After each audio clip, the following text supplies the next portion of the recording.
Fast am I. Good afternoon. Welcome along to Manx Radio's Mannin Line. Alex sitting in for Andy once again today for a Wednesday. What is on your mind? It's open line through until 1 o'clock this afternoon. So you know what to do. You can send a message to 166 177, but for those of you who do, complaining messages don't get read out. It's because phone calls come first. I don't bite. So give us a call, 66 13 68, with whatever's on your mind. Anything from the island's most powerful civil servant upping and going within a week to are you in favour of the work experience scheme that's not going to be continued? All of that and anything else that's on your mind, you're welcome to give me a call, 66 13 68. Chris Quirk is ready for you on the switchboard to take your calls. Now, I did have an email in based on the conversation we started the show with yesterday, which was all about the sense of community on the Isle of Man. And Robert felt that the sense of community was getting lost. Well, thank you very much to Sylvia, who dropped me an email saying, I heard someone complaining there's no sense of community on the island anymore, and I'd just like to challenge that listener and any others who feel that way. And what are they personally doing to mend this? Can I give a big shout out to all the amazing volunteers on our island from the RNLI, athletics team coaches, marshals for the many sporting events, church communities who put on Lent lunches, coffee mornings and so many other things, street angels, beach buddies, those who raise funds for local charities. I could literally go on for half an hour. If you don't think there's a sense of community, I challenge you to turn up at something run by volunteers. There are so many things to choose from. 1 month, and then decide which one you'd like to get involved in. The only way to change this is to do something about it. If you see litter, pick it up. We can't just sit by and moan. I challenge you to personally do something to make a small difference. Sorry for the rant, but I know so many people who do things like this out of the goodness of their hearts, and it seems to go unnoticed, while there are so many people who will sit back and complain and not do anything to make a difference. We have a wonderful island and so much to be thankful for. And that's from Sylvia. So thank you, Sylvia. Yeah, it is a good point. I feel that yesterday the comment was more aimed at those who govern the island and how much they support and promote Manx culture, because in terms of maybe supporting charities, in recent years, there's been so much red tape that's been enforced on charities by those in the political world that actually it's made it more difficult and has stifled community and charity involvement, all in the name of regulation and more red tape. So I can see possibly where they came from yesterday. But yes, in terms of the people of the Isle of Man, yes, we're a very generous bunch. We give up a huge amount of our time supporting different community efforts. So I can see both sides of the story on that one. So thank you very much, Sylvia, for that. Do keep any comments you've got along those lines coming in, 166 177. Now let's go to the news. It was the breaking news story, of course, that on Monday about the Isle of Man government's chief executive, the most powerful civil servant in the land, and the speed at which Andy Ralphs is clearing his desk has sparked speculation on social media about the full story behind his departure. In a statement, he cited family bereavement as the reason for stepping down. He'll leave at the end of this month, so next Monday. Okay, so it's only, 4 working days away, if that. So in less than a week's time. John Moss asked the Chief Minister, Alf Cannon, how long he had known about the sudden departure. We've been discussing that for a week or so.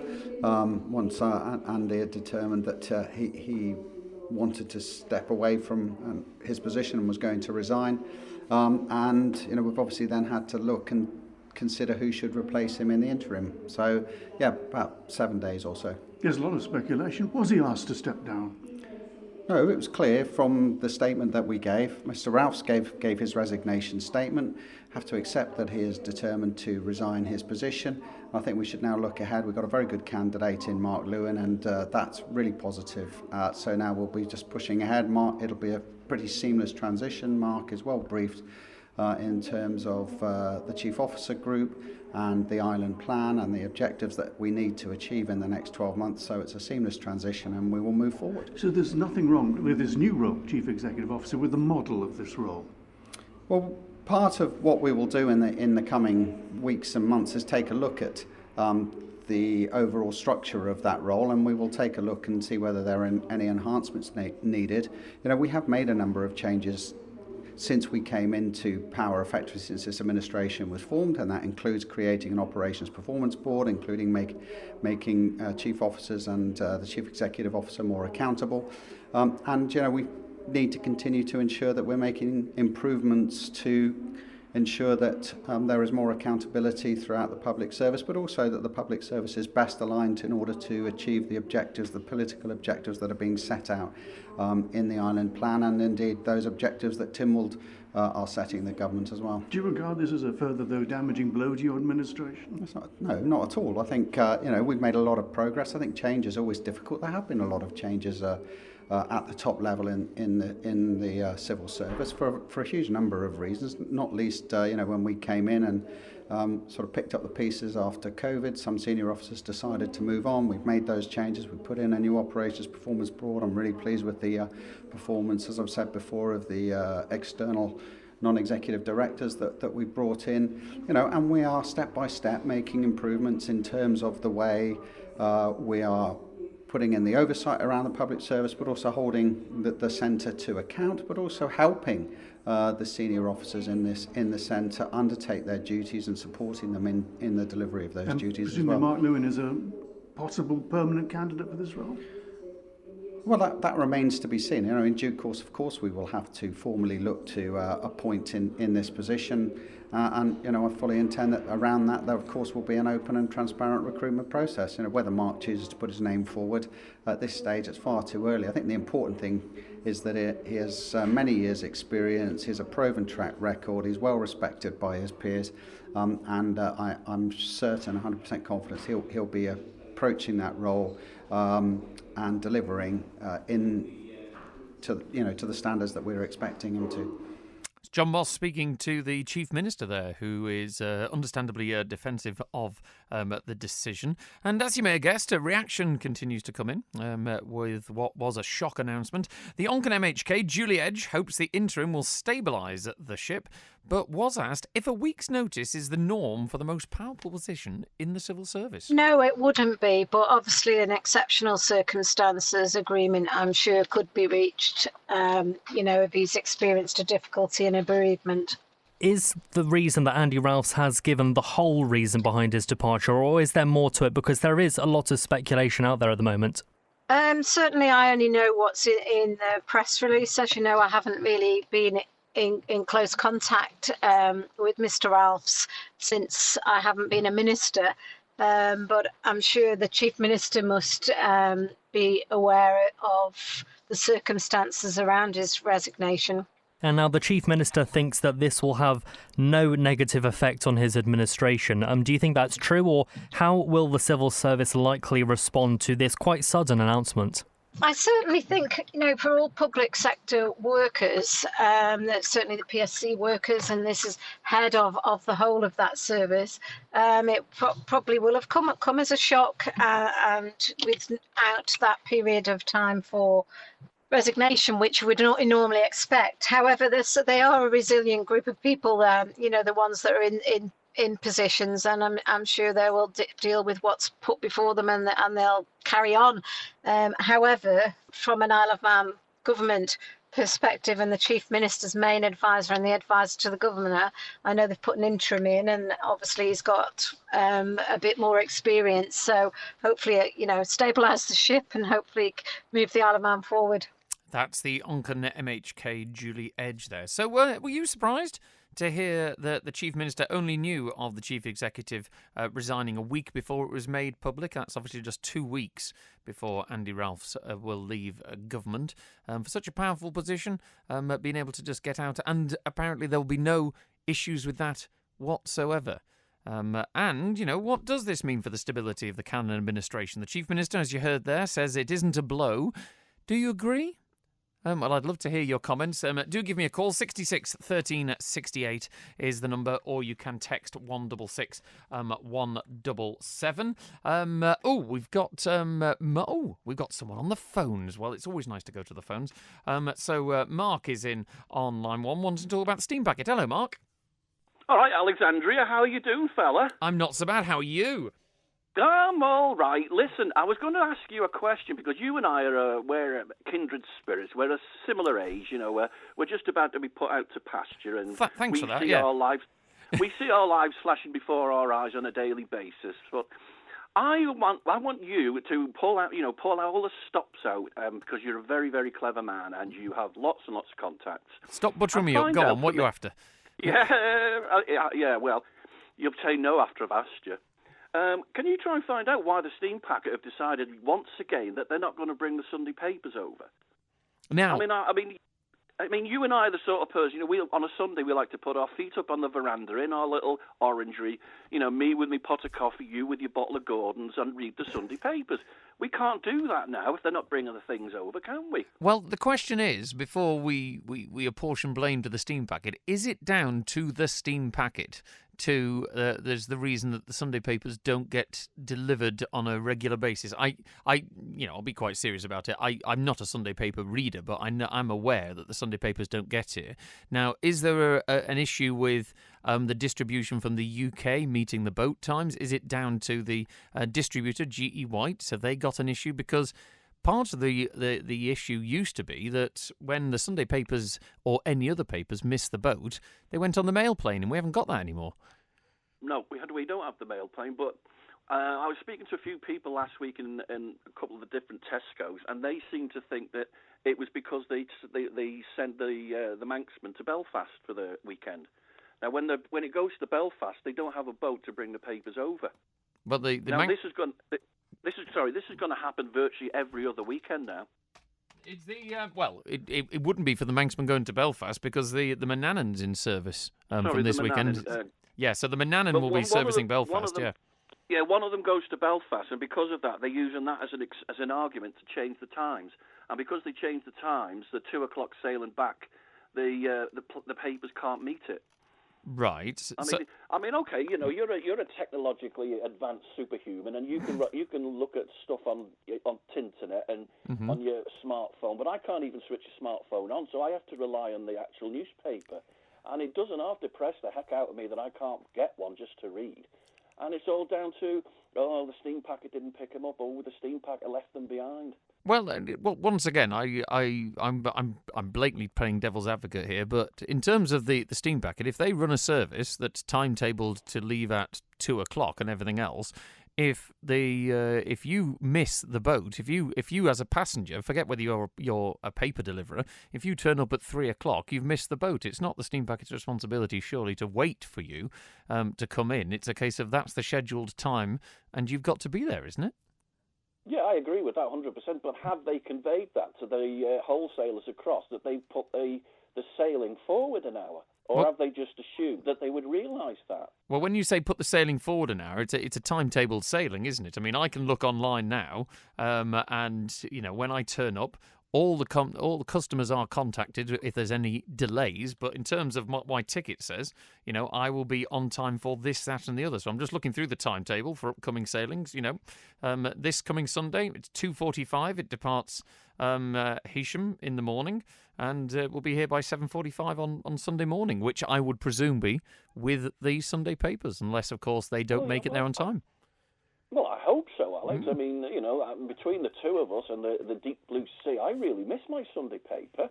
And then, like I said, I'm getting to the age now where, reading print on a newspaper is actually fun. And the question is, I mean, this is possibly a wider issue, that being an island, are we missing the backup of that mail plane? Because it's not just that, it's things like the speed of postal services to the island. If you try and get something on an overnight rate, you'll suddenly find no matter who you buy packages off, what becomes a 24-hour one, we almost accept it's going to be 48 hours minimum, because we live on the island and it comes via a sailing, as opposed to the speedier convenience of flying things in. Now, is this just another thing that we have to accept because it was too costly?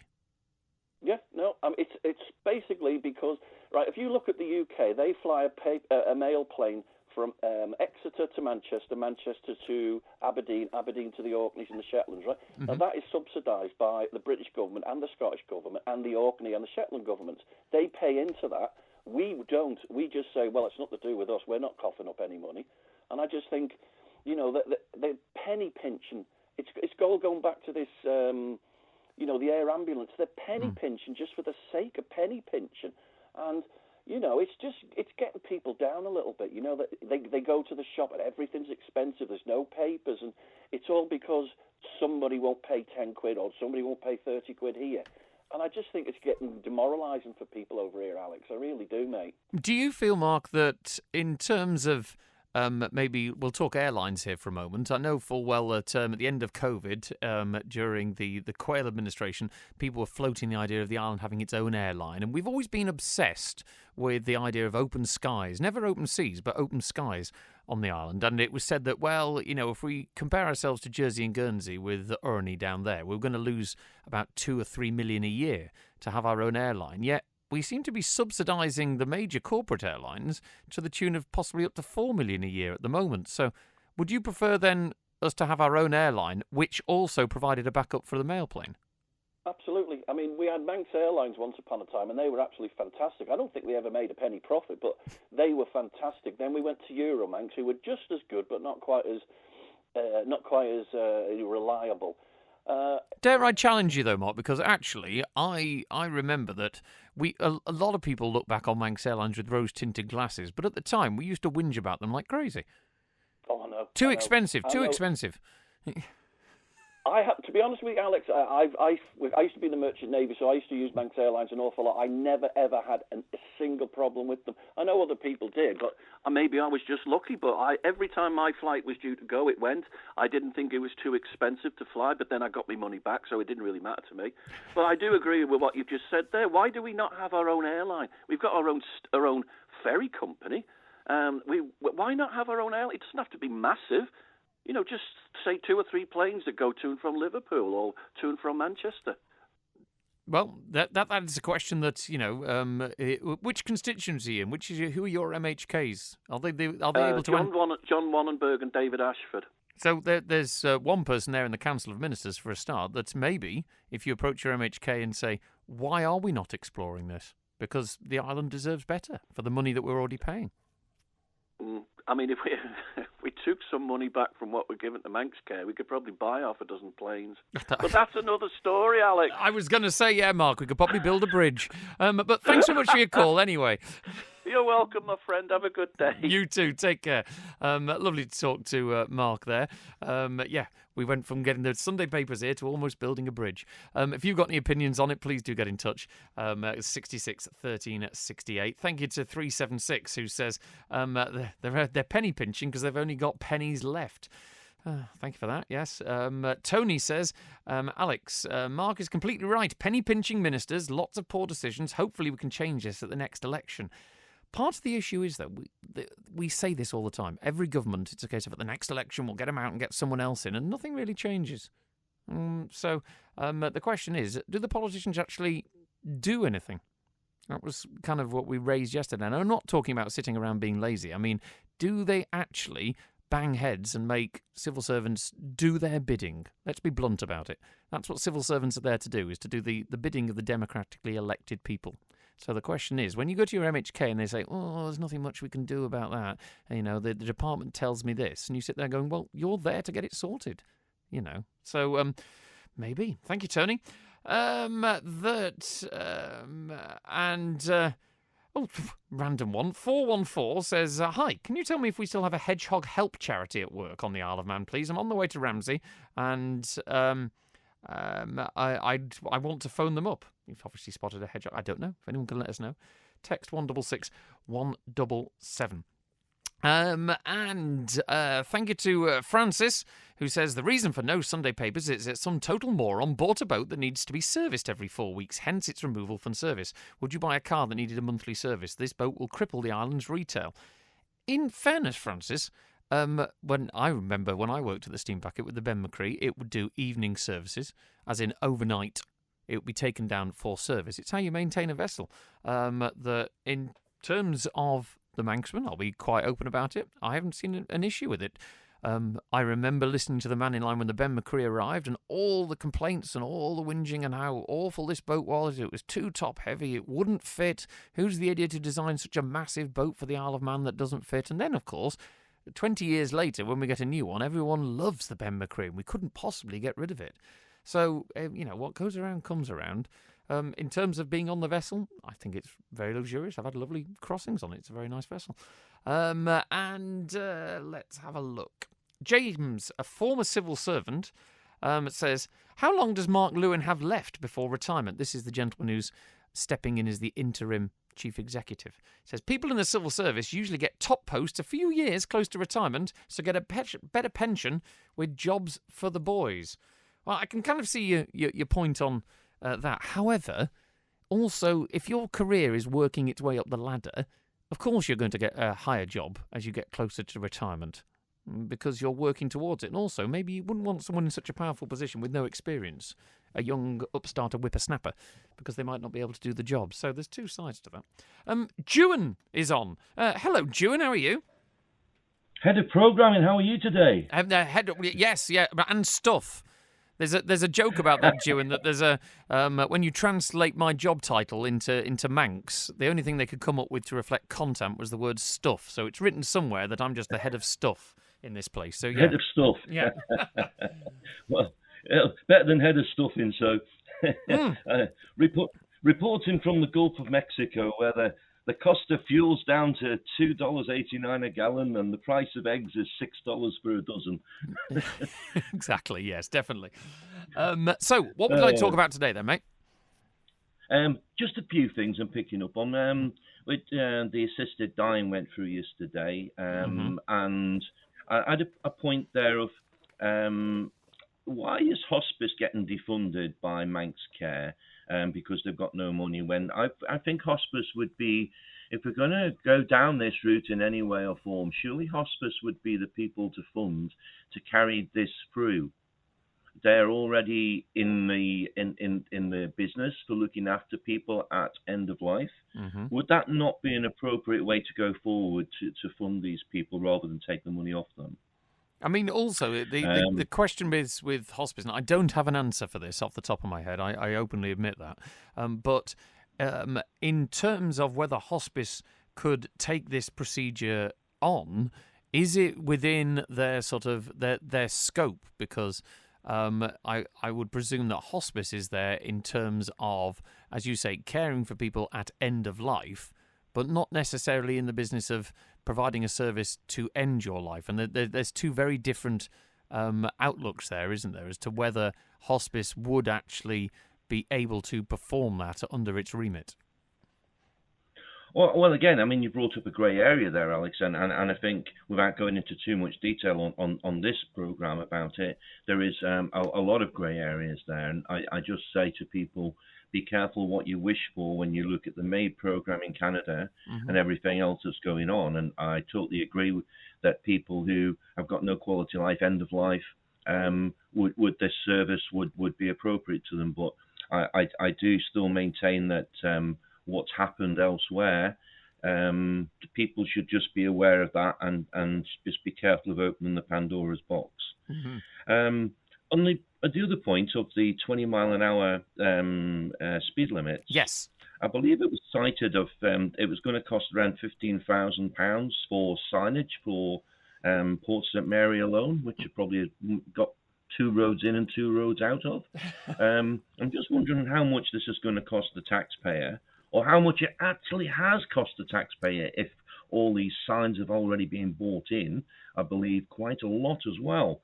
So maybe we could do with an FOI there. And back to FOIs, which we mentioned last week, and the amount of redaction now, which confuses people who put in FOIs and consequently put in more because they don't get the answers. So maybe we need an FOI now to find out how much taxpayers' money has been spent out on this little farce up to now. Well, it's a good point. The question is, though, that if you find out it's going to, let's pluck a figure. To do the whole island's going to cost 100,000 to put all these signs up, just to make a nice round figure.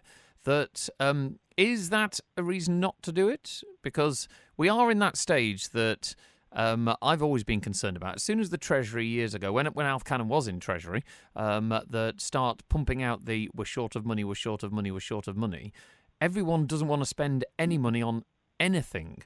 And then you actually begin to manage decline, as opposed to investing in things that you still have to spend. You still have to spend. We just haven't got as much to throw around. So the question is, whether it's going to cost £10 or £100,000, the question more surely is, do we want the 20-mile-an-hour zones?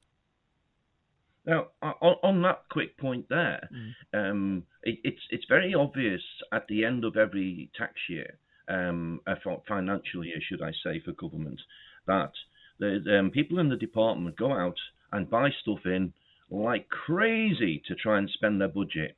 And this, I think, is a nonsense. And I've experienced this myself with them.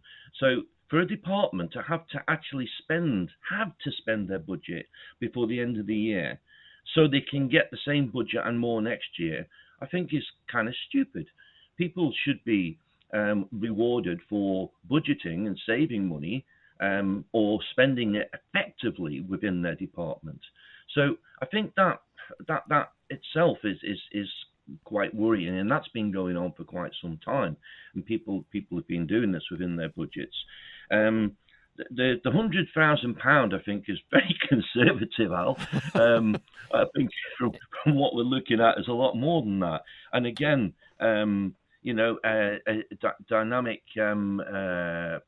infrastructure with signage around schools and stuff, I think is enough. But again, I don't want to take too much of the programme up with that. My main issue was the departure of Andy Rolfe and a position of such, what should we say, highness within the government can leave within such a short period.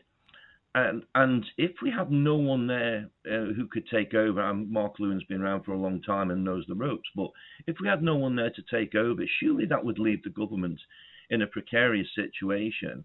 And have they not thought that through with contracts that they sign with these people? And I'm just going to refer to, and it's in the public domain at the moment, from Twitter, David Killip, who was cited himself a former Isle of Man civil servant, CEO for 13 years, saddened to see the organisation lurching from one difficulty to the next, apparently lacking direction and effective leadership. It appears that they have lost unification. Best for the island's approach, I remember. Time for a reset. So, going back to like when they've employed people, most of the people that we're employing now are being brought in from out of Ireland. And again, I know certain people who come here, they meet people who they've been in the civil service in other parts, Jersey, Guernsey, whatever. And they're already talking about, where's best to go next? So they're here for a purpose, their own purpose mostly, and have no investment into the future of the island. And I think it's time that we started building some homegrown people and inviting them back to the island. We're going to set roots down here and actually have a positive input into the island of somewhere where they actually want to live. I mean, like yourself, I mean, you've grown up on the island and you've got to that heady heights of the job that you are now, Al. Yeah, it's so dizzy, I bang my head on things. Yeah, I don't know. But my point being, you're invested here and your family's here and you live here. And these people have not. Andy Rolfe came from a civil service background around England and Plymouth, etc. And I think your counter to this would be, well, we need people in here who are going to do the job.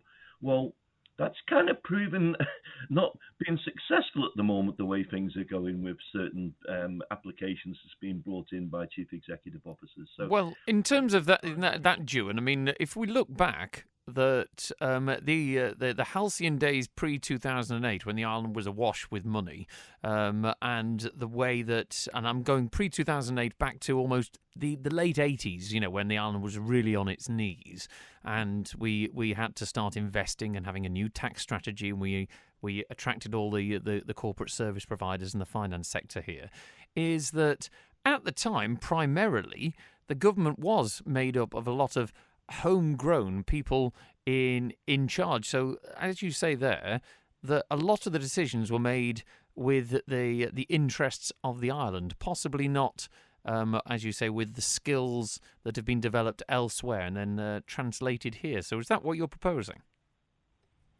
Yeah, and I think people, going back to our first minister, I think was Miles Walker, and they seen that there was issues on the island with employment, and we have been through some bad times.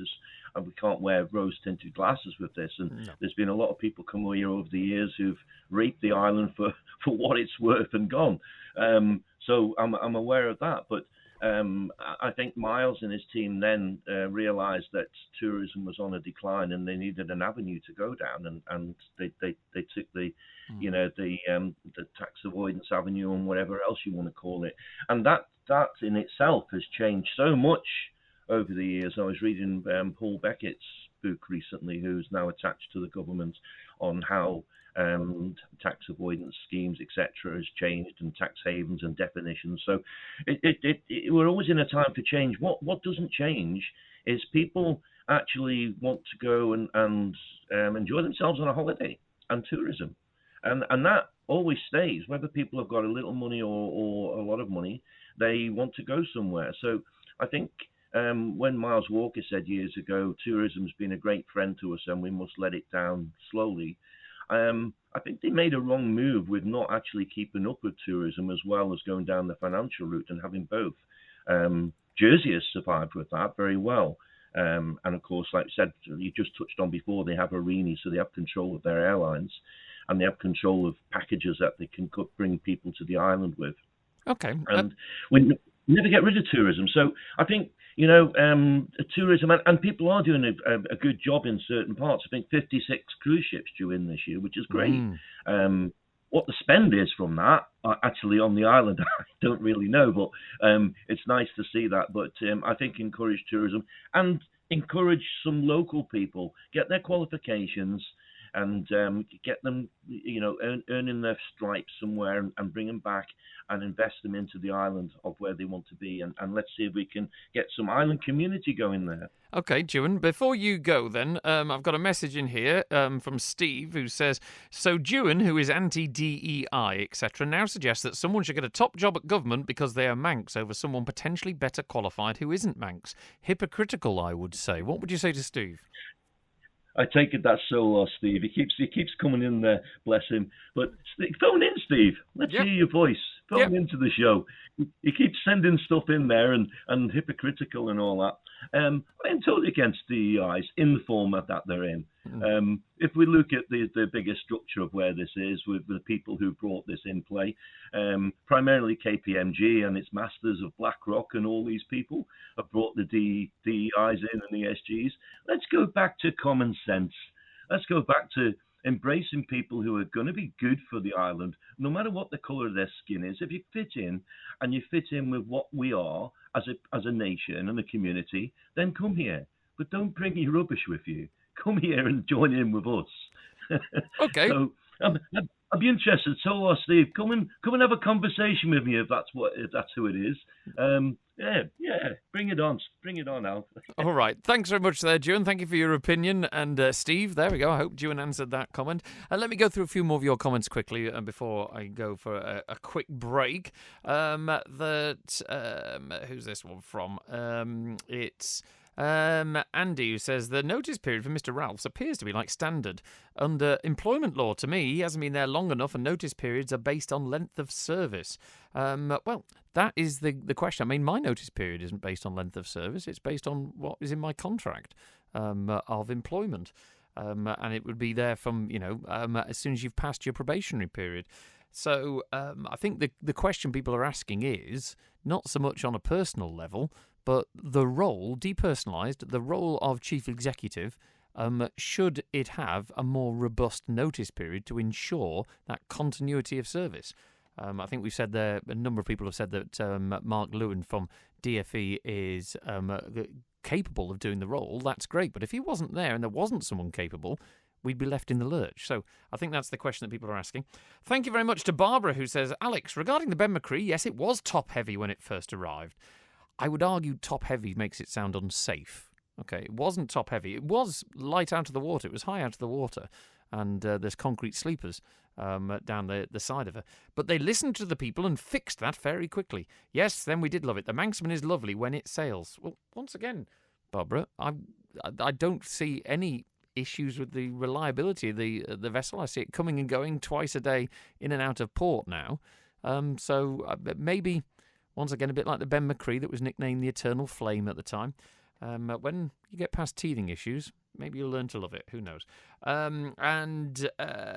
Eddie says, the Manxman does sometimes go to Belfast on a Saturday night at 7:30, Alex, returning at 1 o'clock. There are very few sailings to Ireland and only 13 sailings to Dublin this season.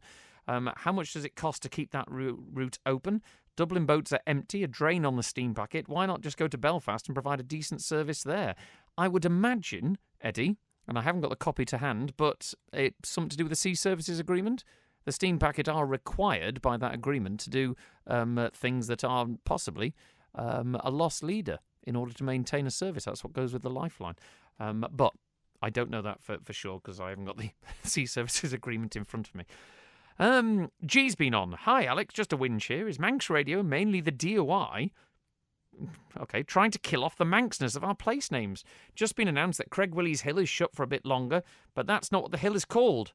I saw a post where the DOI said it was easier to write phonetically, but it changes the meaning of the phrase to make no sense. They do it regularly with Benahera Back Road and a few other places too. Keep our Manxers and just spell names properly, please. Rant over. Thanks from G.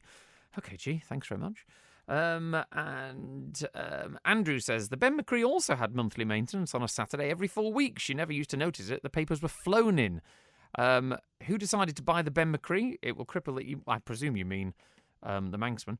It will cripple the island needing maintenance every 4 weeks. Well, no, you have a serviced vehicle.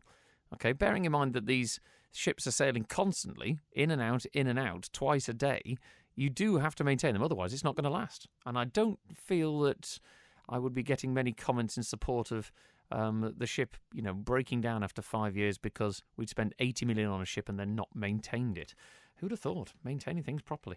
Thank you very much to Dick, who says, Alex, I always love the reasons which are cited when these top civil servants disappear, which I feel are a bit iffy, to say the least. He says, my favourite was when somebody in the DHSC gave us, the one who gave us the idea for Manx Care, left. He said he was resigning to be closer to his family and went to a job in Canada. Thank you, Dick. The idea for Manx Care was, of course, from the St Jonathan Michaels report, and I don't think that's who you're referring to. A couple more texts quickly. That government will, of course, be reclaiming any relocation fee applied to top civil servants' position. I don't know, to be honest. Dave says, I just hope that this disgraceful 20-mile-an-hour debacle that the vast majority do not want is not a route to get cameras in, as police will say they can't cope. The cameras would actually be illegal unless in an accident black spot, as by UK and EU laws. Both of which, though, Dave, we're not covered by. Okay, we might have done a copy-paste job on it, but we're not covered by UK or EU law. But I take your point Marty says that, I want to know, does Dr. Allison's wife have a palliative care company? I'm sure if she did, it would be declared as an interest. Well, Marty, yes, it would have been. Okay, there is a declaration of interest, the register of interest for all MHKs and MLCs. Maybe go and check it out. What else? Info of the Hedgehog Lady of Peel. Ah, there we go. It's nice to be of public service. 842262. So if you need to get in touch with the Hedgehog Lady of Peel, 842262. So there we go. I'll leave you with that for a moment and go and have a cup of tea. See what's in store now at Ramsey Garden Centre. We've spring and summer bulbs and seeds and plants for tubs and borders. Plus onion and garlic sets, seed potatoes, spring planters and more, including azaleas, rhododendrons and roses, fruit trees, primroses and violas. There's something for gardeners young and old at Ramsey Garden Centre. And for exclusive offers, pick up a reward card today. Check on Facebook or call into Ramsey Garden Centre. Open 7 days a week on Albert Road. Whatever your business, whatever its size, you can always rely on the island's leading fuel and oil supplier to keep you moving. Ellen Vannin Fuels, powering the island and powering industry. Call us on 844 000. Instead of moving your rubbish from A to B, take it to C. Castaigne Scrap Metal. The only name you need when it comes to scrap on the Isle of Man. Bring your scrap metal down to us at Foxhill Road and we'll help you unload it, taking away the eyesore and instantly tidying up your home, business or workplace. Think Castaigne Scrap Metal. The only name you need when it comes to scrap. Castaigne Scrap Metal. Call 801 337.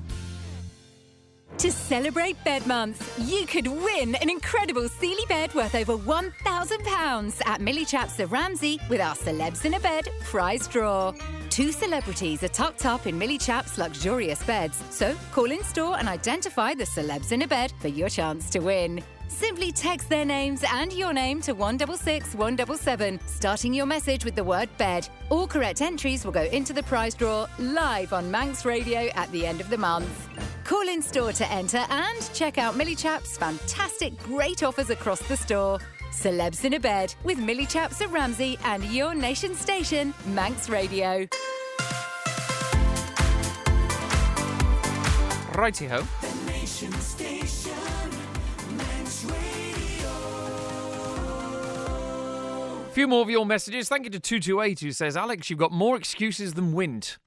No, we're here to be for the to challenge you and take the other side of because you never know. Maybe your personal opinion might not be rooted in fact, or maybe it's worth challenging with somebody else's perspective. Oh, there's a radical idea.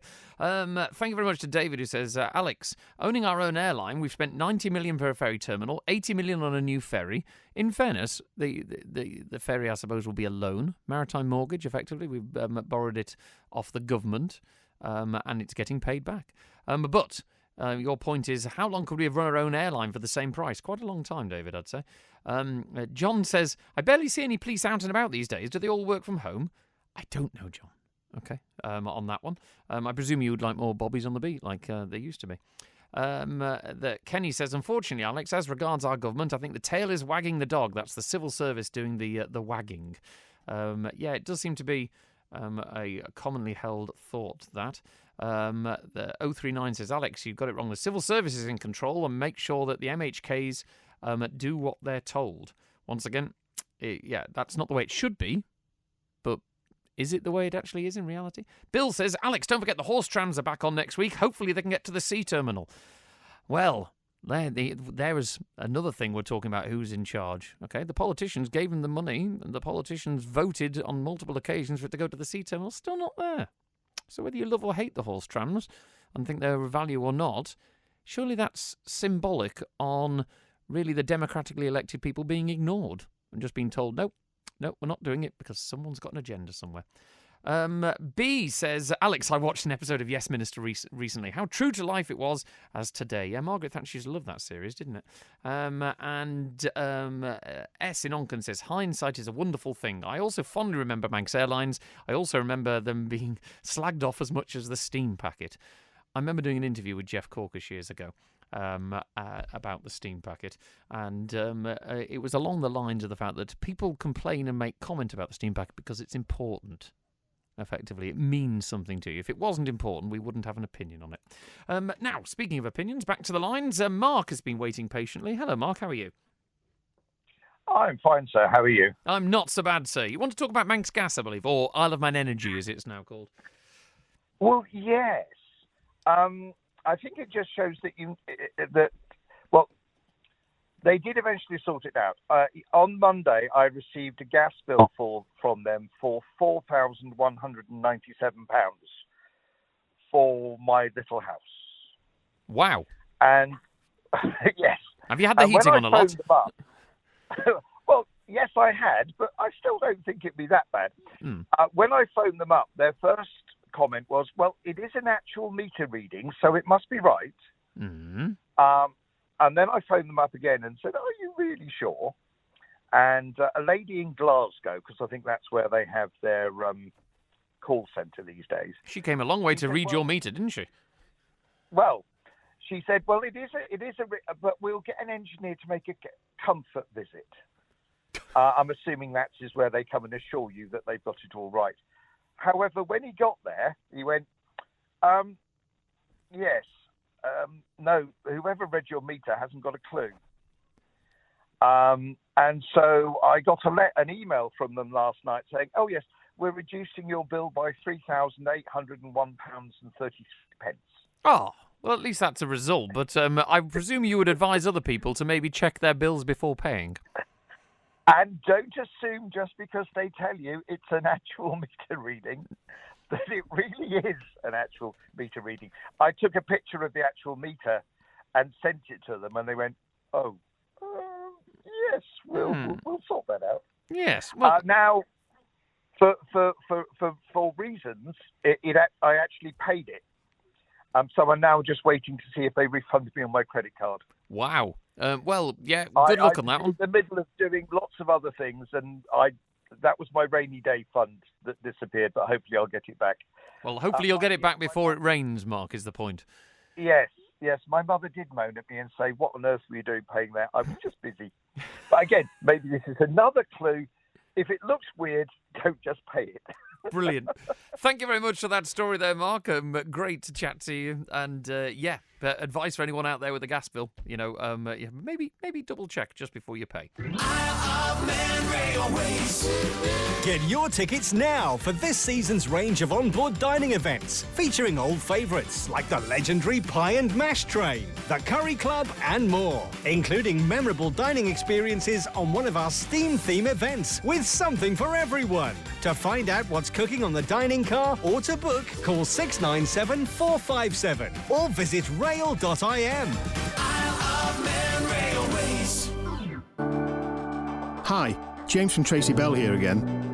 Are you thinking of dental braces? Well, at Tracy Bell, we can help. We give you a free consultation and can do all types of braces, from clear Invisalign to metal fixed, or even braces that fit behind the back of your teeth. Don't be shy, give us a try. Call 613323 for your free dental braces consultation. Tracy Bell, helping you to be better.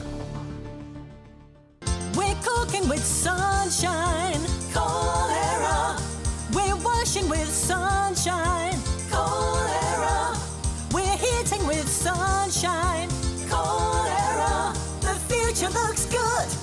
With solar panels, battery storage and domestic wind turbines from Era Electrical, you can slash your electricity bills and recoup your investment in as little as 7 years. Call now to find out more. 676 544. Future looks good. Office World, have we got it? Office World, yes we have.